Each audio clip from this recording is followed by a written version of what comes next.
વિક્રમ સંવંત 2080 મહાવદ એકાદશી તારીખ 6/3/2024 બુધવાર. વાલા ભક્તો, ગઈકાલ મેં કહ્યું હતું તેમ વડતાલ ધામ નિર્ણય અનુસાર એકાદશીનો ઉપવાસ આવતીકાલે કરવાનો છે. રહેવાની એકાદશી આવતીકાલે છે. ભગવાન સ્વામિનારાયણ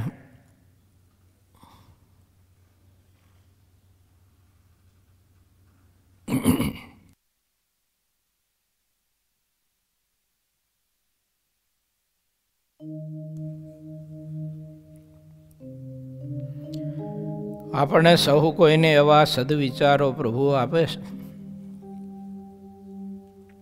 કે તમે જીવનમાં જેટલી સાદાઈ રાખશો, સરળતા રાખતો, એટલું તમારું જીવન વધુ જ નિર્ભય, સુખી અને આદર્શી છે.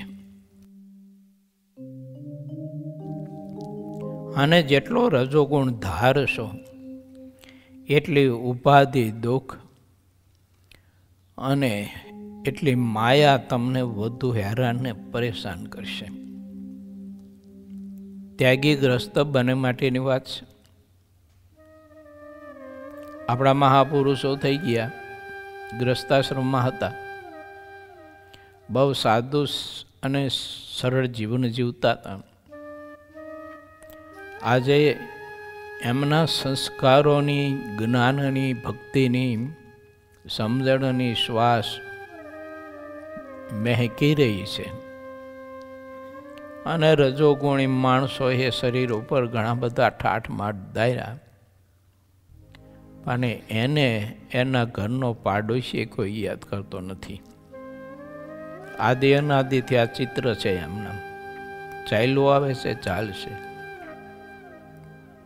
રજોગુણી માણસ, તમોગુણી માણસ, સ્વાર્થી માણસ, લોભી માણસ, એની કોઈ જગતમાં વેલ્યુ હોતી નથી. પોતે ભલે ગમે તે માનતો હોય કે હું જગતમાં બહુ સારા કપડાં પહેરીને ફરું એટલે સારો લાગુ અને લોકો મને ખૂબ જ ચાહે. એ તો એક એનું સ્વપ્ન છે. અને ઝાંઝવાના નીર જોઈ અને દોટ દીધા જેવી મૂર્ખામી કરે છે. મહારાજ એવું કહે છે કે જેટલું તમારું જીવન તમે સાદું રાખશો, સરળતાથી જીવન જીવશો, સાદાઈથી જીવન જીવશો, એટલું તમારું વધુ ને વધુ મૂલ્ય જગતમાં પરમાત્મા પાસે છે. પણ હવે ખબર નહીં, માણસની વૃત્તિ એવી છે કે એને સાદાઈ બહુ ગમતી નથી. કોઈ સાદાઈથી જીવન જીવતા હોય અને રહેતા હોય તો લોકો તો એનું ના બોલવાનું બધું બોલતા હોય. જો કાં તો કંઈ લોભ્યો છે, કાં તો કંઈ સામાં અકલ નથી, બુદ્ધિ નથી. હવે જવાનો બધો સુધરો અને સમય સુધરો છે, માણસે સુધરવું પડે. કરદમ ઋષિ અને દેવહૂતિ સિદ્ધપુરમાં સરસ્વતીના કિનારે ઘાસનું નાનું એવું ઝૂંપડું બાંધી, નાનો એવો આશ્રમ બાંધીને કઠિન તપસ્યા અને સાધના કરતા હતા. એક કૌપિનવર અને દેવહૂતિજી એટલું બધું સાદું સરળ જીવન જીવતી હતી. વલકલ વસ્ત્ર ધારણ કરી અને પતિની સેવાની સાથે પરમાત્માની આરાધના કરતા હતા. આ દેવહૂતિજી કોઈ સાધારણ પરિવારની છોકરી હતી એવું ન માનતા. મનુ મહારાજ અને સતરૂપા રાણી આ ભારત દેશના સર્વ ચક્રવર્તી, સર્વભૌમ સમ્રાટ, જેના બાપને ઘેર ઘણી બધી ધન સંપત્તિ અઢળક હતી ને તે ધન સંપત્તિ અને સુખમાં સમૃદ્ધિમાં ઉછરીને મોટી થયેલી આ દીકરી હતી. બહુ વિદ્વાન હતી, ભણેલી હતી, હોશિયાર હતી, બુદ્ધિશાળી હતી, કુશાગ્ર હતી. આટલી બધી વિદ્વતા આવા બાપને ત્યાં ઉસરીને મોટી થયેલી હોય, એ દીકરીમાં રજોગુણ કેટલો હોય. પણ આ દેવહૂતિમાં રજોગુણ તમને ક્યાંય જોવા ન મળે. એકદમ સાદું, સરળ, સિમ્પલ જીવન. ભાગવતનો 3ય સ્કંદ દેવહૂતિજીના આ જીવનનું દર્શન મને તમને સૌ કોઈને કરાવે છે. માણસો છે ને એવા આવા આદર્શ કોઈ પુરુષો કે આદર્શ કોઈ બહેનો એની દેશી ન કાઢે. રજોગુણી હોય, સ્વતંત્ર હોય, સંસ્કાર વિહોણા હોય અને ધર્મથી વિહોણા હોય, આવા લોકોની દેશી સ્ત્રીઓ અને પુરુષો બહુ કાઢે. જગતમાં આપણે જોઈએ છીએ. તો એવા લોકોનું મૂલ્ય કાંઈ એનું જીવન ઓલવાઈ ગયા પછી, કહેતા મૃત્યુ પછી હોતું નથી. આમ તો જીવતાય નથી હોતું, મર્યા પછી તો શું હોય. માટે આપણે જો પરમાત્માને રાજી કરવા હોય ને પ્રભુને પામવું હોય તો સંપત્તિ ઠાકોરજી ગમે તેટલી આપી હોય, પણ જીવન તો હાવ સાદું, સિમ્પલ અને નિર્માની અને હળવાશ ભર્યું જીવન જીવવા માટેનો પ્રયત્ન કરવો જોઈએ. ઠાકોરજીને રાજી કરવા હોય તો. હેબલ બાપુના ઘરમાં ધન સંપત્તિ કેટલી હતી, પણ જીવુબા ને લાડુબા આ બધા ચારે દીકરીઓ જીવન કેવું જીવતી હતી? હાવ એકદમ સાદું, સરળ જીવન. કોઈ ખાવા પીવાની, ઓઢવા પહેરવાની, બોલવા ચાલવાની બીજી ત્રીજી કોઈ પણ આસકલી નહીં. એટલું બધું સરળ આદર્શ જીવન. બહેનોને આ બધા પ્રસંગો, ઇતિહાસો, શાસ્ત્રો અને ગ્રંથો અને આ બધી સત્યોના જીવનથી ઘણા બધા સદવિચારો લેવા જેવા છે. ને વર્તમાન કાળનો સમય આ કળિયુગમાં બહેનોએ તો બધી બહુ જ મર્યાદાની પહાડ તોડી નાખી. અને પુરુષોમાં કઈ રજોગુણ ઓછો નથી. અને એ રજોગુણથી માણસના વધુ ને વધુ વિકારો વૃદ્ધિ પામે છે, ઘટતા નથી. એટલે શરીરને ઢાંકવાથી બીજું શું દાડો વરવાનો હતો? શણગાર તો માણસે આત્માના કરવા જોઈએ, આત્માને શણગારવો જોઈએ. ત્યાગ, વૈરાગ આદિ પરમાત્માની ભક્તિથી. શ્રીજી મહારાજે અદ્ભુત વાત બતાવી છે. અંત્યનું 23મું. મહારાજ કે નિષ્કુળાન સ્વામી લખ્યું કે ત્યાગ ન ટકે વૈરાગ્ય વિના. મહારાજ કે વૈરાગ્યની કદાચ દુર્બળતા હોય, એવો કોઈ ભગવાનનો ભક્ત હોય અને એને ભગવાનના સંતની વિશે જો આત્મબુદ્ધિ હોય ને આત્મીયતા હોય તો મહારાજ કે એનો ત્યાગ પાર પડે છે. બાકી તો ત્યાગ વૈરાગ્ય વિના પાર પડવો દુર્લભ છે. પણ એવા સંતનો જો દ્રઢ આશ્રય હોય, મન કર્મ વચને કરીને એને અનુસરતો હોય તો એનો ત્યાગ પાર પડે છે ખરો. તો આવા સંતનો આશ્રય સ્વીકાર્યા પછી, આવા સંત થકી ભગવાનને પામવા માટે કે મોક્ષ સિદ્ધ કરવા માટેનું નક્કી કર્યા પછી એવા સંતની મરજીમાં રહેવું જોઈએ. એને ગમતું હોય તેવું જીવન જીવવું જોઈએ. એને ગમતું હોય એવું ખાવું પીવું, ઓઢવું પહેરવું, હરવું ફરવું, એવા વ્યવહારો કરવા જોઈએ. એની મરજી લોપીને કશું જ કંઈ વિચારાય નહીં તો કરાય તો શેનું?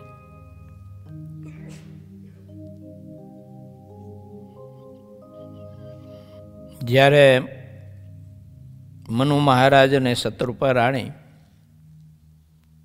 પોતાની દીકરી દેવહૂતિનું વાગ્દાન કરવા માટે થઈ અને કદમ ઋષિના આશ્રમે આવ્યા, ત્યારે કદમ ઋષિએ કહ્યું, દીકરી તમારી છે, રજવાડામાંથી ઉછરીને મોટી થઈ છે, માટે વિચારજો. મારી પાસે ઝૂંપડામાં તો તુંબડું માળા સિવાય કશું છે નહીં. નથી સંપત્તિ, નથી ખેતી, નથી કંઈ કારખાના, નથી કોઈ આધાર આવકનો. વગડામાં જે કંઈ ફળ ફૂલ મળતા હોય સિઝન પ્રમાણે, તે ખરી પડેલા ફળ ફૂલ ખાઈને હું તો આરાધના કરું છું. ખેડૂતોના ખેતરોમાંથી કોઈ હલો મળે તો એ બાજરિયા ઘઉંના ઉમળા બુમળા મળે તો હાથે ચોરીને એમાંથી થોડીક મોટી અનાજ કાઢી અને પલાળી બપોરે મધ્યાહન સમયે એક વખત ખાવું છું. શિલોંશ વ્રત. આમાં તમારી દીકરી આ ઝોપડામાં કેવી રીતે રહી શકશે? નથી મારી પાસે રૂપ, નથી સંપત્તિ, નથી કંઈ સગવડતા. આ તો હાથનું ઓશીકું કરીને, પૃથ્વીનું પાથરણું કરી, આકાશનું ઓઢણું કરીને હોવાનું રહેશે. નથી પાથરવા માટે મારી પાસે કંઈ ચટાઈ કે નથી ઓઢવા માટે કોઈ રજાઈ. માટે તમારી દીકરી કોઈ મોટા રાજવી પુરુષ હોય ને એને આપજો.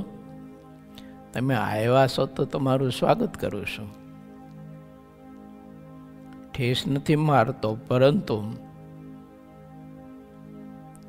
આ રાજ પરિવારમાં ને રાજ સમૃદ્ધિમાંથી ઉછરેલી દીકરી કેવી રીતે આવી રહી શકે? આવી રીતે શતરૂપા રાણી અને મનુ મહારાજ કહે છે કે ઋષિ મહારાજ, આ દીકરી મન કર્મ વચને કરીને તમારા રૂપને નહીં, તમારી સંપત્તિને નહીં, પરંતુ તમારા ગુણને એ વરી ચૂકેલી છે. એને ગુણિયલ જોઈ છે. એને રૂપાળો જોઈ છે એવું નથી, એને ધનવાન જોઈ છે એવું નથી, એને ગુણવાન જોઈ છે. કે જેને પરમાત્માનો સંબંધ હોય એવો પુરુષ જોઈ છે એને. કારણ કે આ ભારત દેશની ધરતીને અને માનવ સમાજને સુસંસ્કારી બનાવવા માટે અને ખોટી દુનિયાને, ખોટા સ્વપ્નો અને ખોટા પદાર્થોમાં સુખની કલ્પના કરીને બદ્ધ થયેલો સમાજ, એને કોઈ સાંખ્ય વિચાર આપવો છે એવો દીકરો આ ધરતીને આપવો છે ને. માટે તમે સ્વીકાર કરો એનો. ભાગવતમાં કથા સાની જો આ બધા પુરાણો વાંચવાની મહારાજે આજ્ઞા આપણને કરી છે ને એટલા માટે કરીશ. પણ આપણને ઓલી વેગ બહુ હોય ને આપણા જ્ઞાનના, એટલે પછી આપણે કોઈ આવા ગ્રંથોમાં કંઈ માનીએ નહીં, એ વાંચીએ નહીં. અને વચનાત્મા શ્રીજી મહારાજે આ બધા જ ગ્રંથોના રહસ્ય રૂપે ઘણું બધું જ આપણને આપ્યું છે. એ વાંચીએ નહીં, વાંચતા હોય તો અમલમાં ન લઈએ. અને પાછા પરમાત્માની ભક્તિ માટે થઈ અને ખૂબ જ ભાંગ પોકારતા હોય છે આપણે. માટે વિચારવું ભગવાનના ભક્તને. ભગવાનના સંત પુરુષ જ્યારે એવા મળે ત્યારે એની મરજીમાં રહેવું. મેં એક વખત દાખલો ઘણા વર્ષ પહેલાં આપેલો છે. અત્યારે પ્રસંગ નીકળ્યો એટલે થોડુંક ટૂંકમાં દોહરાવું.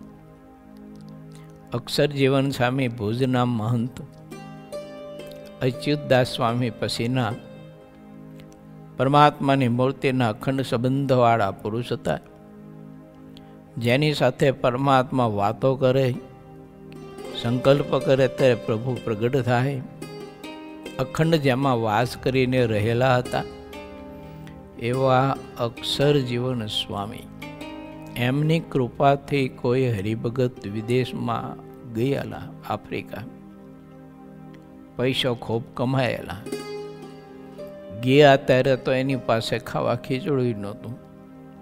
સ્વામીએ આશીર્વાદ આપી, ભગવાને પ્રાર્થના કરી અને એને કરોડોપતિ બનાવ્યો. દીકરાના લગ્ન કરવા માટે થઈને આવ્યા તે ત્યાંથી બધો ઠાઠ માઠ ને નાચવાવાળા ને બીજા ત્રીજાને ખેલ કૂદ કરવું આ બધા લાવેલા. આની વાત સ્વામીને કોઈએ પહોંચાડીને વાત સ્વામીને મળી. દીકરાના લગ્ન કરવા માટે જાન લઈને જતા હતા ને સંકલ્પ કર્યો કે પહેલાં ગુરુદેવના દર્શન કરીને પછી લગ્ન જ કરવા માટે દીકરાને લઈને જઈએ. ભુજ જૂનું આપણું મંદિર, ત્યાં આવ્યા, દેવના દર્શન કરીને સ્વામીના દર્શન કરવા માટે ગયા. તો સ્વામીએ સીધો જ પેરણનો કાચલો પકડી ઓર ડહળી અને ગળામાંથી કંઠી હતી તે સ્વામીએ કાઢી નાખી અને સ્વામીએ કહ્યું કે જા, હવે આજથી તો મને મોઢું બતાવતો નહીં, મારે તારી કોઈ જરૂર નથી. તારા જેવા ફેલી અને તારા જેવા રજોગુણીને અહંકારી આ દુનિયામાં ઘણા જીવતા હોય છે અને ઘણા બધા બદ્ધ જીવ જીવતા હોય છે. તેને કંઠી બાંધી અને ધર્માભિમુખ કરીને પરમાત્માનો આશ્રય એને દ્રઢ કરાવીશ. તારા જેવા રજોગુણીને કરીને મારે સમય ખોટો બગાડવા નીકળ બારો. આ પ્રસંગ બનેલો છે. ભગવાનના મોટા સત્પુરુષને આવું ગમતું છે કે નહીં ગમતું એટલો તો આપણે વિચાર થોડોક કરવો જોઈએ. જો ખાવા પીવામાં કે ઓઢવા પહેરવામાં કે રહેવામાં કે જાગવા હરવા ફરવામાં કે બોલવામાં કે સાંભળવામાં કે પછી કોઈ ચીજ વસ્તુ પદાર્થ હોય તો તેનો ઉપયોગ કરવામાં મોટા પુરુષને ગમે છે કે નથી ગમતું આટલું તો માણસે વિચારવું જોઈએ. જો આ તેના વર્તમાન કાળમાં હવે વાત વારે વાડીએ તો ઘડીએ ઘડીએ શું આપણે કરવી. અને જે કંઈ સાધનના માણસો ઉપયોગ કરતા હોય તે સાધનનો ઉપયોગ કરતા પહેલાં વિચારવું જોઈએ પોતાના સદગુરુને ગમે છે કે નથી ગમતું. કે હું આ બધા સાધનનો ઉપયોગ મનમાં ન કરું છું તો એની ઈચ્છામાં શું છે, આવું કંઈક માણસે વિચારવું જોઈએ ને એને દ્રઢ આશ્રિત કહેવાય અને એને મહાત્મય સમજાયું કહેવાય. પહેલાં હરિભગતે નક્કી કર્યું કે ગુરુ જેવા ગુરુ, સંત જેવા સંત નારાજ થયા એટલે મારી જિંદગી મારો પરિવાર તો ખતમ થઈ ગયો. નાના બાળકની જેમ ધ્રુસકે ધ્રુસકે રડતા હતા. સ્વામી કે ને મંદિર બારો કાઢી મૂકો કે મંદિરમાં એના પગલા નહીં. કે આવા રજોગુણીને કરી શું કરવું છે, એની સાથે સંબંધ રાખીને મંદિરથી બહાર બજારમાં ઓટા ઉપર બેઠો બેઠો રોવે, માથા પછાડે. સ્વામી કે મરી જાય તો મારે શું, કે આવા હળેલને શું કરવા છે. પછી તો બધા મોટા મોટા સંતો અને હરિભક્તોએ સ્વામીને ખૂબ પ્રાર્થના વિનંતી કરી. પહેલાં એ નક્કી કર્યું, પહેલાં એને સમજાવે કે તું જા અત્યારે છોકરાને લઈને મોડું થાય છે તારે ત્યાં જ પરણાવવા માટેના મુહૂર્તને ચોગડીએ બધા તારા વહી જાય છે, સમય વયો જાય છે, ઓલા વેવાય બધા ડખો કરશે. અત્યારે તું જા છોકરાને લઈને પરણાવી નાખ. પછી અમે સ્વામીને પ્રાર્થના કરી, વિનંતી કરી અને તારો ઉપર રાજી થઈશે. ઓલો કે છોકરાને પણવું હોય પણે અને ન પણવું હોય ભલે આખી જિંદગી વાંઢો રહે. અને જ્યાં સુધી અક્ષર જીવન સ્વામી જેવા મહારાજના મહાન આદિ મુક્ત પુરુષ રાજી ન થાય ત્યાં સુધી હું આ ઓટલેથી આગો પાછો થઈશ નહીં. બધા મોટા મોટા સંતોએ વિનંતી પ્રાર્થના કરી. સંતનું દિલ તો હંમેશા કોમળને દેવાનું હોય. સ્વામી કે હારો લાવો તારે નીચેને પાપીને તમે કહો છો એટલે લાવ્યા ને ફરીને કંઠી બાંધી. સ્વામી કે હવે જિંદગીમાં જો આવા રજોગુણ ધાર્યો અને જિંદગીમાં આવા રજોગુણને જો અનુસર્યો તો આ વખતે તો ફરીને કંઠી બાંધી. આ બધાની વિનંતીથી પ્રાર્થનાથી ઘર ગયા એટલે પણ ફરીને જો આવું કર્યું તો સમજીને કોઈ દિવસ અહીં મંદિરમાં પગ મૂકતો નહીં, મને મોઢું બતાવતો નહીં. મારે તારે ક્યાં લેના દેના, કશું જ નહીં. મહારાજે જેતરપુરના 5મા વચનામૃતમાં વાત લખી છે. મહારાજ કે અમે જે કહ્યા ધર્મ તેમાં રૂઢી રીતે તમે રહેશો તો મહારાજ કે 7 દકાલી જેવું આવશે ને ગમે તેવું ભારે દુઃખ આવશે તોય અમે રક્ષા કરશું. અને અમે કયા ધર્મ તેમાં રહી અને ભક્તિ નહીં કરો તો મહારાજ કે દુઃખી થઈશો અને અમારે ને તમારે કાંઈ લેવા દેવા નથી. આ વાત પ્રથમના 18માં પણ મહારાજે લખી છે. મહારાજ કે અમે કહ્યું તેમ કરશો તો રૂડું થાય છે, અમે કહ્યું તેમ નહીં કરો તો તમારું અતિશય ભૂંડું થાય છે. અમારે તમારે કંઈ લેવા દેવા નથી.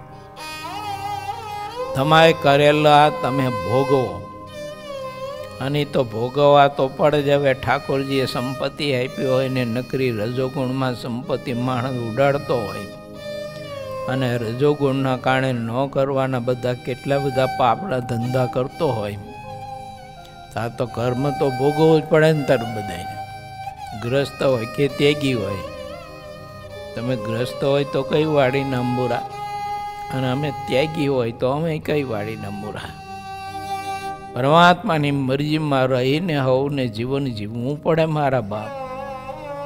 અને ઠાકોરજી અધિક સંપત્તિ આપી હોય તો ઘણા બધા માણસો અત્યારે ભારત દેશમાં પણ એવું જીવન જીવે છે કે જેને બિચારાને પૂરું ખાવા નથી મળતું.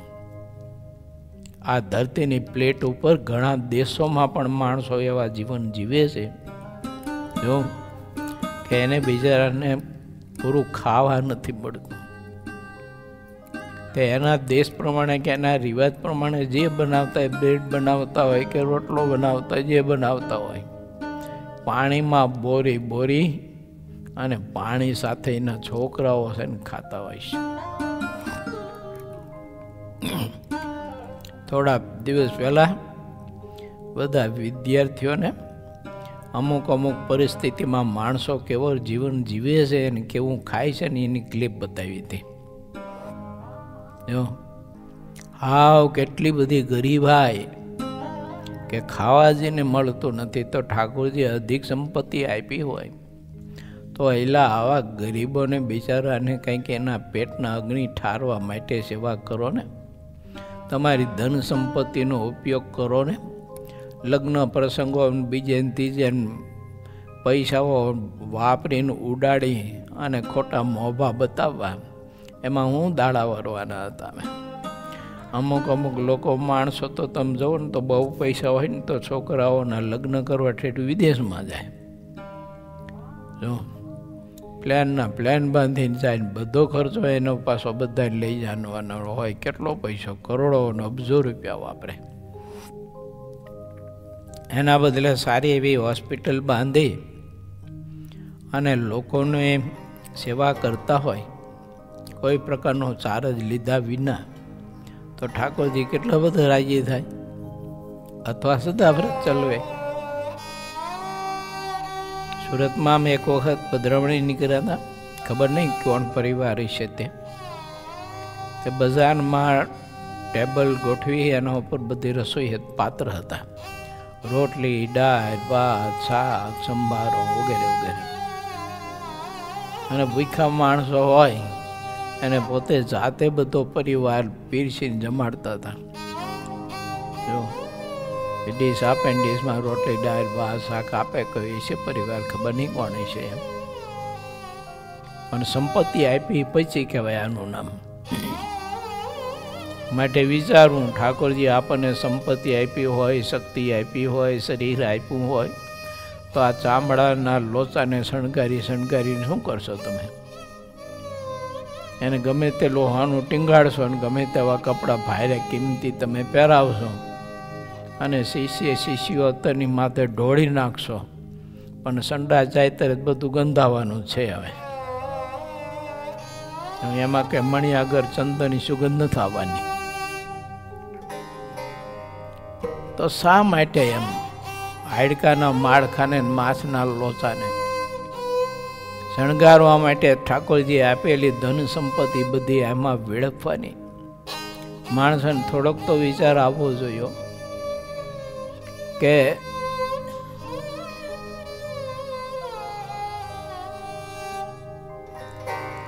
આવા મોટા ચક્રવર્તી સર્વભૌમ સમ્રાટની દીકરી કદમ ઋષિ સાથે 4 ફેરા ભરી અને ભારત દેશને કપિલ ભગવાન જેવો એક દીકરો આપે અને એને સાંખ્ય શાસ્ત્રની રચના કરી માણસને સાંખ્ય જ્ઞાન આપ્યું છે કે એક પરમાત્મા સિવાય અને પરમાત્માના સંબંધ સિવાય અને મોક્ષ સંબંધી સિવાયની બધી જ બાબતો, ચીજ, વસ્તુ, પદાર્થ બધું જ ખોટું નાશવંત છે. આ સાંખ્યનો સિદ્ધાંત છે. તો એ સિદ્ધાંત દેવહૂતિના દીકરાએ આપ્યો છે. પણ એ દીકરાએ ક્યારે આપ્યો હોય છે કે માનો કેવો ત્યાગ હશે ને માએ ચીજ, વસ્તુ, પદાર્થ અને કેવી નકારીને નરક તુલ્ય માની છે. ત્યારે થાય ને આપણે કહીએ છીએ ને, ગુજરાતી કહેવત છે ને આપણી કે જેવા બાપ એવા બેટા વડે એવા ટેટા. માતા પિતાનું જીવન કેટલું સંયમી હશે ત્યારે ભગવાન કપિલનું પ્રાગટ્ય થયું અને પ્રભુએ સાંખ્ય જ્ઞાન આપ્યું છે. એ સાંખ્ય શાસ્ત્રનો અભ્યાસ કરવો જોઈએ માણસે. કેમ તો આપણા ભારત દેશની એક સતી આપણા માટે થઈને આટલું તપ તપી અને આટલી કઠિન સાધના કરી અને સાંખ્ય જ્ઞાન આપે એવો એક દીકરો આ ધરતીને આપ્યો. આપણે જીવન જોઈએ ભક્તિ માતાને ધર્મદેવનું તો કેટલું સંયમી, સદાચારી અને કેટલું બધું શિસ્તભર્યું અને કેટલું સાદું જીવન હતું કે જેને ત્યાં પૂર્ણ પુરુષોત્તમ અક્ષરધામના અધિપતિ અવતારી નારાયણ જ્યારે પ્રગટ થનાર હોય ને થયા એમ માં ને એ બાપ સંકલ્પ કરે તો શું સિદ્ધિ ને રિદ્ધિ બધું સુખ સમૃદ્ધિ ના આપી જાય ને ડગલા કરી જાય મારા બાપ. અને એને ખબર હતી કે આ રિદ્ધિ સિદ્ધિ અને સમૃદ્ધિ, નવનિધિ ને અષ્ટ સિદ્ધિ આ બધી સમૃદ્ધિ આપે એનાથી થોડોક મોક્ષ સિદ્ધાવાનો છે. મોક્ષ તો પરમાત્માની મરજીમાં અને પરમાત્માના એવા સત્પુરુષો એની મરજીમાં રહેવાથી છે. આપણા મોટા પરમહંસો કોઈ હરિભગત ઉપર થોડોક રજોગુણ દેખતા હતા ને તો એ સ્વાભાવિક ઊભો કરી અને પછી એને પૂછતા હતા કે ઠાકોરજી તને ધન સંપત્તિ આપી છે તો આના માટે આપી છે? આવા શણગાર કરવા માટે? આવી રીતે સંપત્તિ બગાડવા માટે ઠાકોરજી તને સંપત્તિ આપી છે? આવો રજોગુણ ધારવો હોય તો સંતો એવું કહેતા, અમારો સમાગમ કરવા માટે કોઈ દિવસ આ મંદિરમાં કે આશ્રમમાં પગ મૂકતો નહીં. તારા જેવા રજોગુણીની જરૂર જ કહીશ.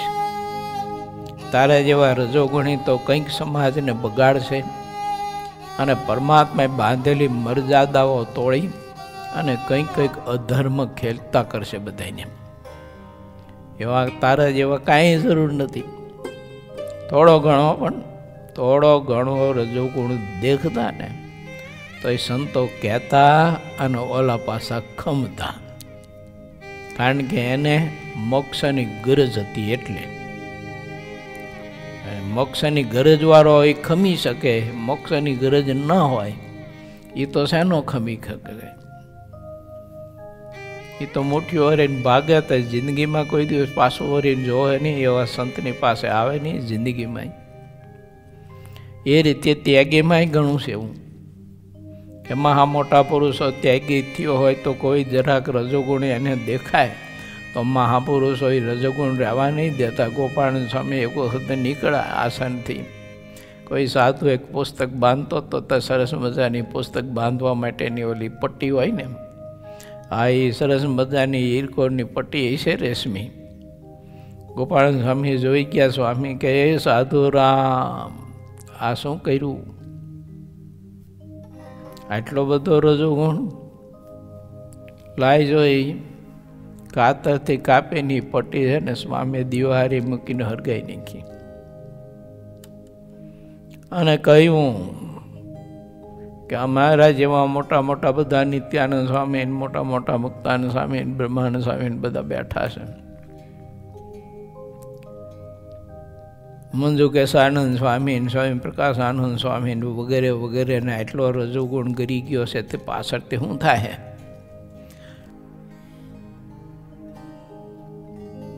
આવી રીતે મોટા પુરુષ ત્યાગી ગ્રસ્તને રોકતા ટોકતા અને ઓલા બધા એને સહી શકતા, સહન કરતા. હવે અત્યારનો તો આખો કાળ જ બધો જુદો થઈ ગયો છે. કોઈને કંઈ કહેવાય નહીં. ક્યાં તો ગુરુને મૂકીને ચલો હાલતો થાય, બાપ દીકરાને ક્યાં તો દીકરો હાલતો થાય ને કાં તો પંખે ટીંગી જાય, કાં તો કંઈ કેનાલ બે માલમાં જંપલાવી દે. ધીરજતા અને સહનશીલતા તો માણસોમાં રહી નથી. વાત વાતમાં માણસો જિંદગી ટૂંકાવા માંડ્યા છે.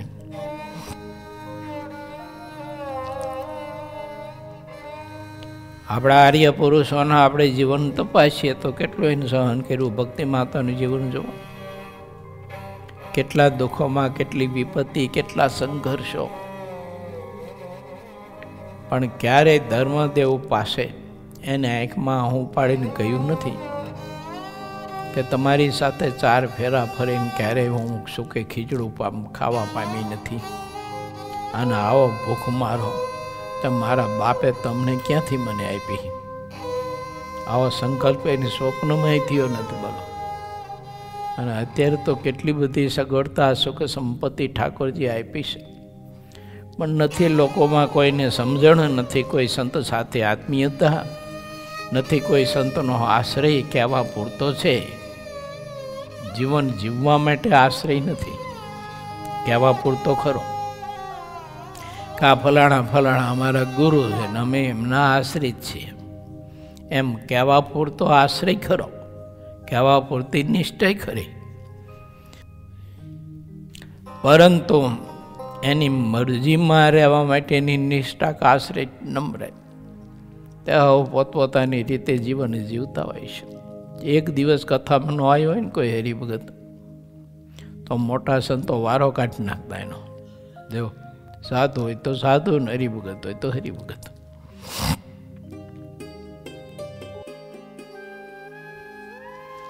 અને અત્યારે તો ભલે બાપુ કરી ત્યારે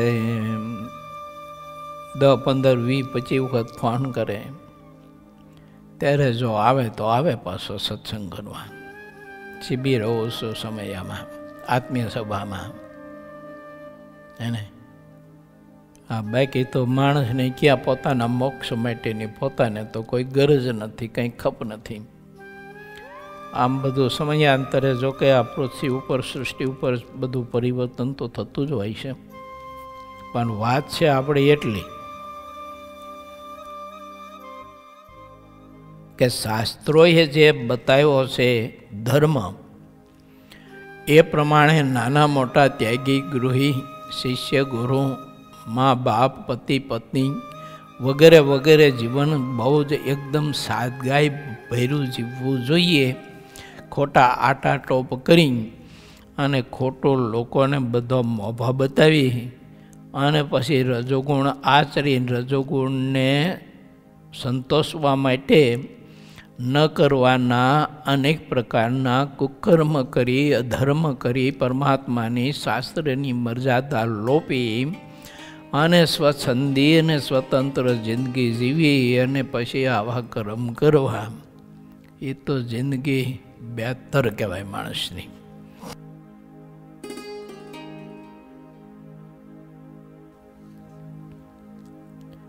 આવા સદવિચારો ભગવાન શ્રીહરિ પોતાના હરિભક્તોને આપે છે. મહારાજ કહે છે કે આ બધા જ લૂંટારા કહેવાય, ઠગ કહેવાય અને ધૂતારા કહેવાય.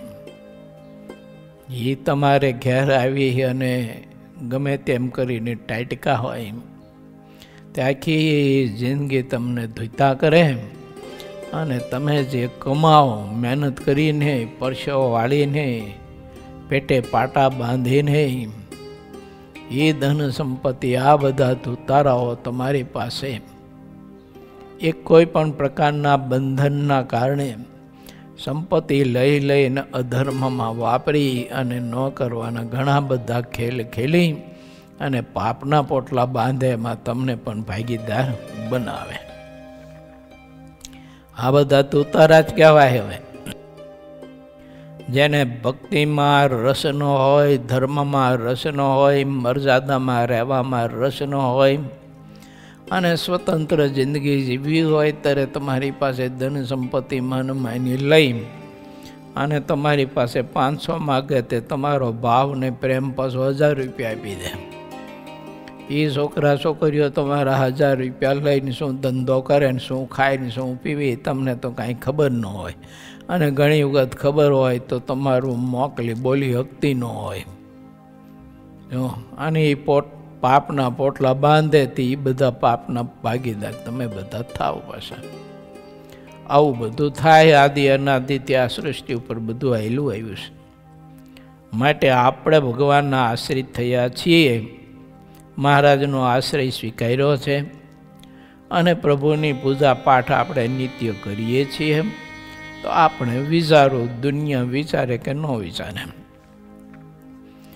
જે ભગવાનનો ખરેખરો આશ્રિત હોય, શરણાગત હોય એને વિચારો. બાકી ભગવાનની શરણાગતિ સ્વીકારી ન હોય, આશ્રિત ન હોય અથવા કહેવા પૂરતો આશ્રિત હોય અને કહેવા પૂરતી શરણાગતિ સ્વીકારી હોય તો આવા કોઈ રજોગુણી તમોગુણી જીવ એના માટે આ કથા છે નહીં.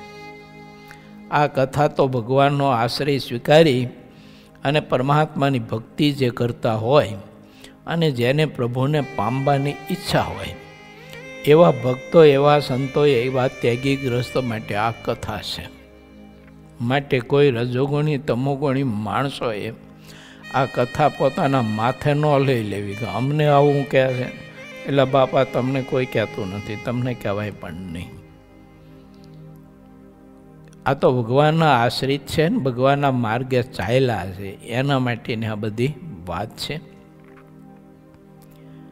ભગવાન શ્રીહરિ એમ કહે છે કે હે ભક્તજનો,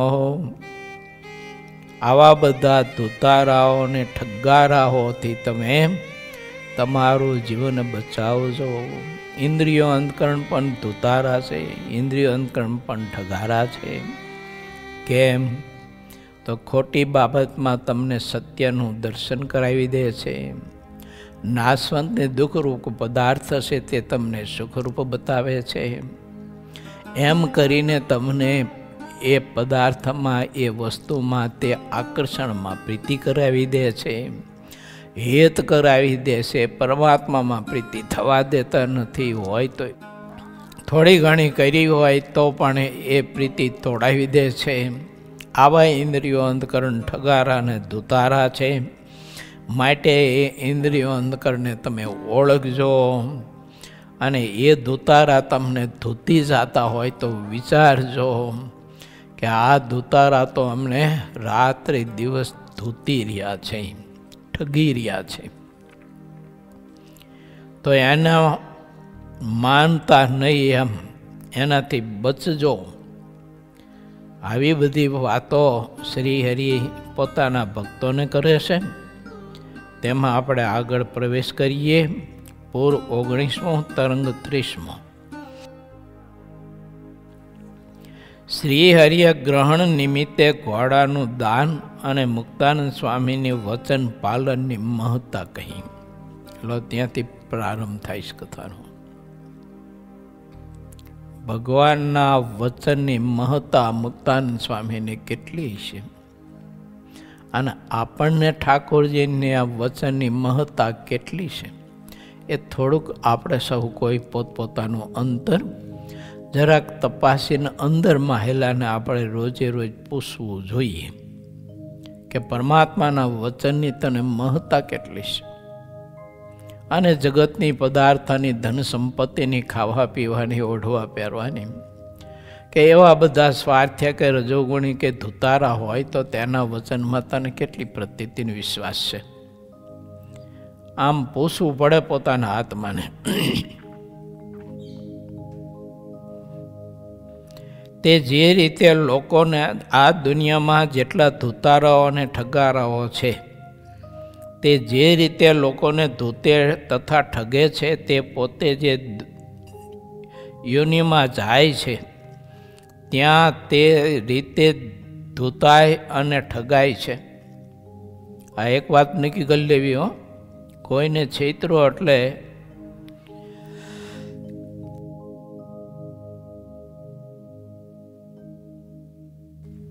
બુંગળ નહીં ફૂંકવાના, પણ કોઈને છેતરો એટલે વિચારી જ લેવાનું, નક્કી જ કરી લેવાનું કે આ જન્મમાં કે કોઈ જન્મમાં એક વખત હું છેતરાવાનો. કેમ? તો છેતરાવા માટેનું તે બીજ રોપ્યું છે અહીંયા, એટલે એ બીજ ઉગશે ને તે દિવસે તને કોઈ છેતરશે. માટે કોઈને છેતરવા નહીં, કદાચ છેતરાઈશું ને તો ઓછો વાંધો છે, પણ છેતરશું એ કર્મ તો બહુ કોઈ પણ જન્મે પછી ભોગવવું પડે માણસને. એટલે કોઈની છેતરપિંડી ન કરવી. આ દુનિયામાં માણસ જે રીતે વર્તે છે તેવું ફળ તેને તે યોનિમાં મળે છે, કારણ કે અંતર્યામી પરમેશ્વર જીવે કરેલા કર્મને તલ જેટલા જાણે છે. આ લોકમાં અંતર્યામી પરમેશ્વરની મર્યાદાને ઉલ્લંઘીને મનમાં ફાવે તેમ જે વર્તે છે તેટલું તેને દુઃખ ભોગવવું પડે છે, અને જે મનુષ્ય પરમેશ્વરથી ડરીને ચાલે છે તેને સુખ મળે છે. મનુષ્ય અંતર્યામી પરમેશ્વરનો જેટલો ડર રાખે છે તેટલું સુખ તેને જે યોનિમાં જાય ત્યાં તેને મળે છે.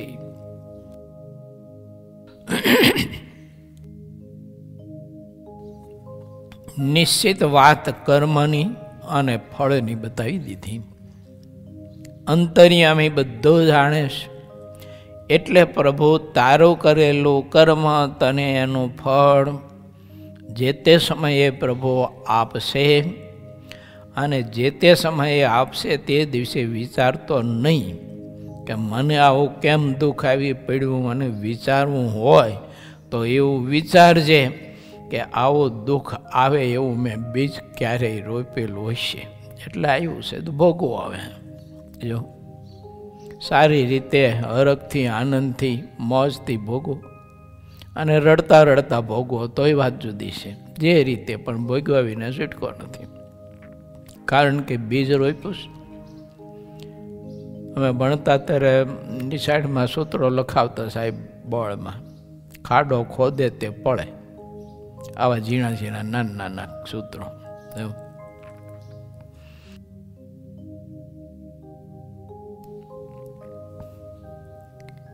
શ્રી હરિના વચનની મહત્તા. શ્રી હરિ આવી ઘણી વાતો કહેતા, તેને જે ગ્રહણ કરતા હતા તે ફરીવાર સંસારમાં આવતા નહીં, અને જે શ્રીહરિની વાતને ગ્રહણ ન કરતા હતા તેઓ તો વારંવાર અપાર દુઃખોને પામતા હતા, અને મનમુખી થઈને રહે છે તે જીવ જન્મ મરણ જમપુરી અને 84માં વારંવાર ભટકતો રહે છે. અક્ષરધામના અધિપતિ સર્વાવતારી ભગવાન સ્વામિનારાયણ આ ધરતી ઉપર આવ્યા, અને એ પ્રભુએ સુખ દુઃખની બધી જ વાતો બતાવી, અને ધર્મ નિયમની બધી વાતો બતાવી, તો કોઈ એ ભગવાનની વાત માને, કોઈ ન માને. તો એ આવો મોટો ભગવાન, આવો દયાળુ ભગવાન, આવો કૃપાળુ ભગવાન, આવો મૃદુલ ભગવાન, એની વાતે ન ગણકારતા હોય તો આ લોકમાં આવેલા ભગવાનના સત્પુરુષની વાત તો એવા જેવું હું ગણકારે, એને શું મૂલ્ય હોય એનું? હા, એ તો એકાદા બીજા સમાન વયના અને સમાન વિચારોના ભેગા થાય એટલે એટલું વિચારે ને એટલું બોલે કે એ તો બકવાત કર્યા કરે, જો એવા તો બોલ્યા કરે કે આપણે કશું વિચારો આપણે કરતા એમ કરવાનું, એ તો બોલ્યા કરે. મોટા પુરુષની વાત સ્વીકારે તો નહીં, અને એની વાતનો એ આવી રીતે લોકો છે ને ઘણી વખત ઇનકાર કરતા હોય છે, ઉપેક્ષા કરતા હોય છે, નિંદતા હોય છે.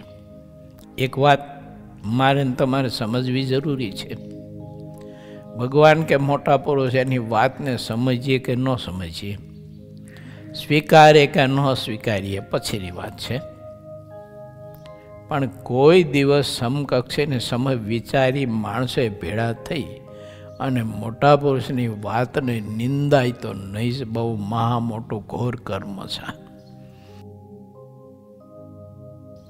ના સ્વીકારીએ તો એમાં ઉપાધિ દુઃખ ને આવું રહેશે આપણને, પણ નિંદશું તો એ તો બહુ મોટું ઘોર કર્મ છે. માટે આવો ધંધો કોઈ દિવસ કોઈના સંગદોષથી, પોતાના વેગથી, પોતાની સમજણથી જિંદગીમાં કરવો નહીં આવો ધંધો. હું એક જગ્યાએ સાધના કરતો હતો ને, ત્યાં આવું ઘણું બધું જોયેલું સાંભળેલું. એના ગુરુ કંઈક વેઢા હોય, ખીજા હોય, બે શબ્દ કયા હોય, ચેષ્ટા કથા આરતીમાં ન આવ્યો હોય વગેરે વગેરે, કંઈક પ્રભુની આજ્ઞા લોપી હોય, કહ્યું હોય, તો પછી એવા બધા ચેલાઓ ભેળા થઈ અને બેઠા બેઠા હોલા મારતા મારતા કહેતા કે આપણો ગુરુ હવે કહેતો એ તો કૂતરું ભયા કરે કે હવે જો એ તો કે કૂતરું ભયા કરે, હવે એ સાંભળવાનું ન હોય આપણે કે આપણને એમ થાય કરે રે આના જીવનની કઠણાઈ તો જુઓ, આના પાપ તો જુઓ. નિષ્કુળાનંદ સ્વામીએ લખ્યું છે, પૂર્વના પાપ પ્રગટે પ્રાણીને ત્યારે સૂજે તે અવળ ઉપાય. એના હિત માટે, એના કલ્યાણ માટે, એના મોક્ષ માટે, એનું અહિત ન થાય, એનું મોક્ષ ન બગડે, એના માટે દયા લાવીને આ સત્પુરુષ એને રોકે, વઢે, ટોકે, એના હિત માટે, કલ્યાણ માટે, તો એ આ મૂર્ખાઓ એનો સ્વીકાર નથી કરી શકતા. એ તો ઠીક છે, હવે આપણે બાજુ પર મૂકીએ, પણ આટલી બધી અવગણના અને પોતાના ગુરુના વચનને કૂતરા ભગતા હોય એની સાથે એને સરખાવવું હોય કે તો કે કૂતરા ભયા કરે કે આપણે એમ થાય કરે રે આ જીવનું શું થાય છે એમ, આને તો નરકે હંગરે નહીં મારા બાપ, નરકે. માટે વિચારું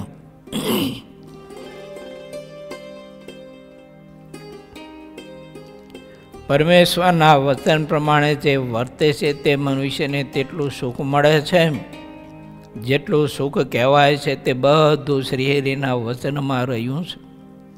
ઉપર કહેલી જે વાત છે તે જ સાચી સમજણ છે, તેને સમાન કોઈ થઈ શકે નહીં. વેદ, પુરાણ, સ્મૃતિઓને ઇતિહાસ એ બધા શાસ્ત્રો છે, તે ભગવાનના વચનમાં નિવાસ કરીને રહ્યા છે, અને ભગવાનના વચન છે તે જ નિર્ભય સ્થાન રહ્યું છે. શાસ્ત્રમાં તો અનંત પ્રકારની વાતો કહી હોય છે, તેનો લખતા કહેતા અંત આવતો નથી. ભગવાનના વચન, ભગવાનના જે ચરિત્ર છે તે આદિથી અંત સુધી પરમ ગુહ્ય છે. માટે જ્યાં ભગવાનના વચનને ચરિત્રો રહ્યા હોય ત્યાં નિવાસ કરવો જોઈએ, કારણ કે ત્યાં શ્રીહરિની મૂર્તિ પાસે જ રહે છે. વચન અને ચરિત્ર સર્વોપરી સ્થાન કહેવાય છે. ત્યાં ભગવાનના ભક્તો રહે છે. ભગવાનના ચરિત્રોમાં જેટલા ધામો છે તે પણ રહ્યા છે. જે ધામમાં જેવી વિવિધ પ્રકારની રચનાઓ હોય છે તે બધી ભગવાનના ચરિત્રમાં રહી છે. એવા ભગવાનના ચરિત્રો છે. સંવત 1878ની સાલ બેસતા ચાતુર્માસની રાતે ચંદ્રનું ગ્રહણ થયું. તે જ્યારે છૂટ્યું ત્યારે શ્રીહરિ ઉન્મદ ગંગામાં આવીને નાહ્યા. પછી પોતાને ઉતારે આવ્યા અને પછી રોજા ઘોડાને સજ્જ કરીને કુમકુમનો ચાંદલો કર્યો. પ્રાગજી દવે નામના શ્રીહરિના આગળ કથા વાંચનારા પુરાણી હતા.